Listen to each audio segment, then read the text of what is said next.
η παράστασή του.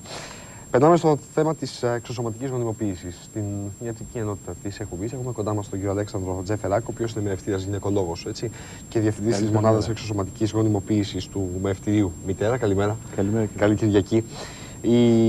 Οι πρόοδοι που έχουν γίνει στον χώρο της εξωσωματικής γονιμοποίησης είναι σχεδόν ευεργετικές για την μητέρα. Έτσι δεν είναι, για την υποψήφια μητέρα? Πάρα πολύ ευεργετικές. Βέβαια, αυτό που κανείς σκέφτεται με όλες αυτές τις νέες εξελίξεις είναι κατά πόσον μπορούμε να ξεπεράσουμε την φυσική δυνατότητα γονιμοποίησης. Η φυσική δυνατότητα γονιμοποίησης στα υγιέστατα ζευγάρια είναι 20%. Ένα στα 5 ζευγάρια ανακύκλω, αν έχουν 100 ζευγάρια δηλαδή επαφή σήμερα, σε 9 μήνες τα 20 θα πάρουν παιδί στο σπίτι. Αυτό πρέπει να το ξέρει ο κόσμος. Την εξωσωματική. Η εξωσωματική με φάρμακα, με πιέσεις, με διεγέρσεις καταφέρνει να το κάνει αυτό το πράγμα διπλάσιο σχεδόν. 40% περίπου. Ναι. Αυτό όμως κάτω από ορισμένες διαδικασίες οι οποίες είναι βιολογικά, ψυχολογικά και οικονομικά υψηλής πιέσεως.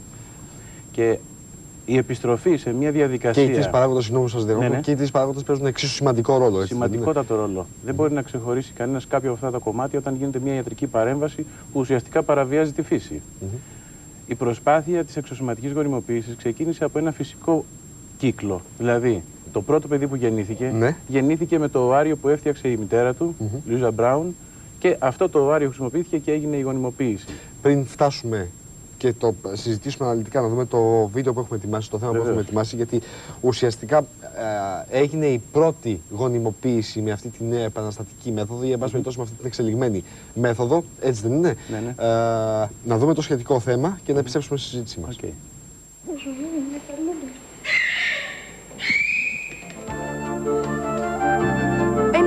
Το κοριτσάκι άνοιξε τα μάτια του στον κόσμο για πρώτη φορά την περασμένη Παρασκευή. Γεννήθηκε με εξωσωματική γονιμοποίηση. Στην περίπτωση του όμως, η μητέρα του δεν χρειάστηκε να υποβληθεί στην κλασική τεχνητή διαδικασία για να καταφέρει να συλλάβει. Οι γιατροί έφτασαν στη γονιμοποίηση χρησιμοποιώντας απλά το φυσικό της οάριο. Και τώρα η ίδια η 33χρονη γυναίκα δηλώνει περήφανη που κατάφερε να γίνει μητέρα. Η ζωή μου ουσιαστικά άλλαξε από την επιτυχία της εγκυμοσύνης. Όταν μετά από αρκετά χρόνια ακούσω τα αποτελέσματα του εργαστηρίου και σου δηλώνουν εγκυμοσύνη, έχεις μπει σε μια νέα φάση ζωής. Πείτε μας πώς είναι η κορούλα σας? Υπέροχη. Ένα από τα 15 μωράκια που βρίσκονται εδώ στην αίθουσα νεογνών έχει έρθει στον κόσμο με εξωσωματική γονιμοποίηση. Η μητέρα του όμως, σε αυτή την περίπτωση, δεν χρειάστηκε να πάρει φάρμακα για να καταφέρει να συλλάβει. Προσπαθούμε να επανέλθουμε σε πιο φυσικές διαδικασίες για να μην κάνουμε παρεκτροπές της θεραπευτικής διαδικασίας μέσα από τη φυσική λειτουργία της γυναίκας. Το νεαρό ζευγάρι προσπαθούσε να αποκτήσει παιδί πάνω από 5 χρόνια. Η 33χρονη γυναίκα όμως απέφυγε τη μέθοδο της τεχνητής γονιμοποίησης γιατί δεν ήθελε, όπως λέει, να υποβληθεί στο μαρτύριο της λήψης των ισχυρών φαρμάκων που απαιτούνται για να γίνει η ορυξία. Οι εμπειρίες που έχω από φιλικά ή συναδελφικά πρόσωπα ήταν τραγικές από την εξωσωματική, όπως προς το επίπεδο της κούρασης, της φθοράς, της ταλαιπωρίας. Που ονομάζεται εξωσωματική σε φυσικό κύκλο είναι πολύ πιο απλή από αυτή που γνωρίζουμε όλοι μας. Οι γιατροί παρακολουθούν με υπέρηχους τη γυναίκα κατά διαστήματα και όταν έχει φυσική ορυξία παίρνουν το οάριο και το γονιμοποιούν με το σπέρμα του συζύγου. Εξωσωματική λοιπόν σε φυσικό κύκλο. Ακριβώς. Έτσι, αυτός είναι ο τίτλος της διαδικασίας. Τώρα, συγκριτικά με την προηγούμενη διαδικασία, την οποία ακολουθούσατε μέχρι πρόσφατα. Η κλασική, η μοντέρνη εξωσωματική γονιμοποίηση, όπως έχει φτάσει, αναγκάζεται να χρησιμοποιήσει πάρα πολλές υψηλές δόσεις φαρμάκων για να φτιάξει πολλά οάρια. Η γονιμοποιητική εμφυτευτική δυνατότητα όμως των εμβρίων που φτιάχνουμε με τη φαρμακευτική αγωγή, αναέμβριο, είναι 12%. Ενώ αναφυσικό έμβριο, δηλαδή το έμβριο το οποίο φτιάχνεται με το φυσικό κύκλο, είναι 20 με 30%. Αυτό το ξέραμε σαν παρατήρηση, απλά είχαμε εργαστηριακές δυσκολίες. Τα τελευταία 2 χρόνια όμως βελτιώσαμε αυτή τη μέθοδο. Γι' αυτό και δεν φτάνατε, γι' αυτό και δεν είχατε φτάσει στην εξελιγμένη μορφή. Είπατε όμως ότι ξεκίνησε στο πλαίσιο του φυσικού κύκλου. Ακριβώς. Γιατί βελτιώθηκαν κάποιες τεχνικές. Η εξωσωματική σε φυσικό κύκλο δεν παίρναγε το 7%.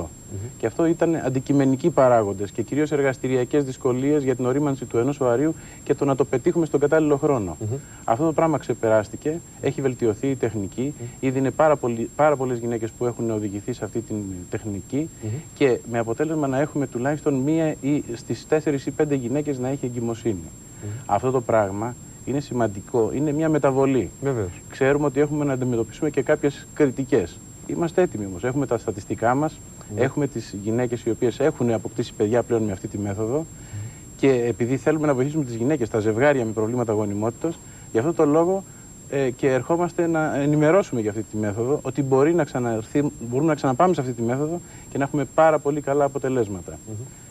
Τα κύρια κέρδη που έχει ένα ζευγάρι που μέσα στα προβλήματα της γονιμότητός του έχει κάποιες ταλαιπωρίες, τα κυριότερα, όπως είπατε και εσείς προηγουμένως, είναι το βιολογικό κόστος. Όταν μια γυναίκα για να παράγει 4 ή 5 οάρια, για να φτιάξουμε 4 ή 5 έμβρια, φορτίζεται με ενέσεις 2 και 3 φορές την ημέρα για 15 έως 25 μέρες, αυτό είναι ένα βιολογικό κόστος, τις επιπλοκές του οποίου σε νέες ιδίως ηλικίες ξέρουμε ότι δεν υπάρχουν, αλλά σε μεγαλύτερες ηλικίες ξέρουμε ότι είναι σημαντικές. Και αυτή η φθορά βεβαίως υπερμεγενθύνεται στην περίπτωση αποτυχίας. Ακριβώς, αυτό όπως πολύ σωστά το θέτετε. Επηρεάζοντας πολλαπλάσια τον ψυχολογικό παράγοντα. Είναι η κυριότερη παράμετρος που αποφεύγουμε αυτή. Από εκεί και μετά, βέβαια, το ψυχολογικό κόστος. Η γυναίκα ξέρει ότι σε κάθε κύκλο φτιάχνει ένα οάριο. Εάν δεν έχει επιτυχία στον ένα κύκλο, είναι η φύση. Ξέρουμε ότι στη φύση 1 στις 5 γυναίκες θα έχει γονιμότητα. Μπορούμε να ξαναδοκιμάσουμε. Βέβαια, το μπορούμε να ξαναδοκιμάσουμε. Δεν είναι το ίδιο έντονη η αίσθηση της αποτυχίας από ότι στην προηγούμενη μέθοδο. Για τις γυναίκες που πρωτοξεκινήσανε με την χρησιμοποίηση της εξωσωματικής σε φυσικό κύκλο, αυτή η αίσθηση είναι ίδια. Για τις γυναίκες όμως οι οποίες είχαν ταλαιπωρηθεί με προσπάθειες παλαιότερες, με ενέσεις, με διαδικασίες κλασικές στην εξωσωματική γονιμοποίηση, θα έλεγα ότι ήταν μια μέθοδος που ψυχολογικά τις αποφόρτισε. Και αυτές οι γυναίκες είχαν και μεγαλύτερα ποσοστά επιτυχίας. Δεν μπορώ να τα αποδώσω μόνο στο ότι ήταν ο ψυχολογικός παράγοντας καλύτερος, αλλά και κυρίως στο ότι ήταν μελετημένες γυναίκες, δηλαδή που ξέραμε πώς συμπεριφέρεται ο κύκλος τους και έτσι και στο φυσικό τους κύκλο μπορούσαμε να κάνουμε καλύτερες προβλέψεις και προγνώσεις της εξέλιξης. Για το κόστος, κύριε Τζεφεράκο, γιατί το κόστος είναι ένας από τους πιο κρίσιμους, μάλλον ο τρίτος, ανάλογα με την ιεράρχηση που κάνει κανείς. Εν πάση περιπτώσει, είναι ένας από τους 3 πιο κρίσιμους παράγοντες στην εξωσωματική γονιμοποίηση. Όπως είναι γνωστό, οι κρατικοί ασφαλιστικοί φορείς αλλά και οι ιδιωτικοί ασφαλιστικοί φορείς δεν καλύπτουν κανένα κόστος στην εξωσωματική γονιμοποίηση και πρέπει να λέμε τα πράγματα με το όνομά τους. Το κόστος αυτό το φορτίζεται η οικογένεια και κυρίως οι συγγενείς. Είναι γνωστό σε εμάς, παππούδες, γιαγιάδες συμβάλλουν και η ιατρική, ας το πούμε, η παροχή προσπαθούμε να είναι χαμηλού κόστους, αλλά είναι πάρα πολύ υψηλά τα κονδύλια, ιδίως τα τεχνικά κονδύλια, για να καλύψουμε αυτή την τεχνική. Τα φάρμακα όμως είναι το υψηλότερο κόστος. Θα σκεφτείτε ότι ένα ζευγάρι που μπαίνει σε εξωσωματική γονιμοποίηση σε κάθε κύκλο προσπάθειας μπορεί να χρειαστεί να εξοδέψει από 400 έως 800.000 για φάρμακα. Και επίσης η εξωσωματική γονιμοποίηση κοστίζει από 400 έως 700.000 σαν ιατρική παροχή. Όταν μιλάμε λοιπόν για 800 έως 1,5 εκατομμύριο μέση, ας το πούμε, ακραίες τιμές για ένα κύκλο, το να κάνει κανείς εξωσωματική γονιμοποίηση σε φυσικό κύκλο και να του κοστίσει κάτω από 250.000, παίρνοντας ένα ποσοστό 20-25%, έναντι να πάρει ένα ποσοστό 40%, δεν είναι μόνο το οικονομικό, αλλά οι Αμερικάνοι που το πρωτοξεκίνησαν λένε cost and benefit, δηλαδή το όφελος έναντι του εξόδου που δίνει κανείς και το όφελος βέβαια, όπως είπαμε πριν, είναι και σε όλους τους άλλους παράγοντες.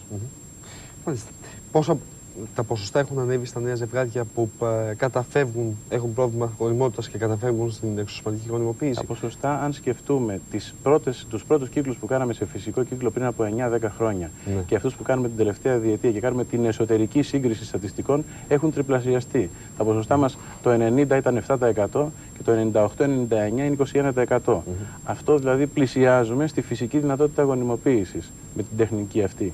Και αυτό μας έχει δώσει κουράγιο για να προσπαθήσουμε ακόμα περισσότερο να βελτιώσουμε την τεχνική. Αυτό σημαίνει ότι όλο ένα και περισσότερα ζευγάρια αντιμετωπίζουν πρόβλημα γονιμότητας ή ότι όλο ένα και περισσότερα ζευγάρια έχουν το θάρρος της απόφασης, αποφασίζουν δηλαδή να καταφύγουν στην εξωσωματική γονιμοποίηση? Νομίζω ότι είναι συνδυασμός και των δύο. Υπάρχει πολύ μεγάλη επιβάρυνση της γονιμοποιητικής δυνατότητας των ζευγαριών. Κάποτε μιλάγαμε για 10% προβλήματα.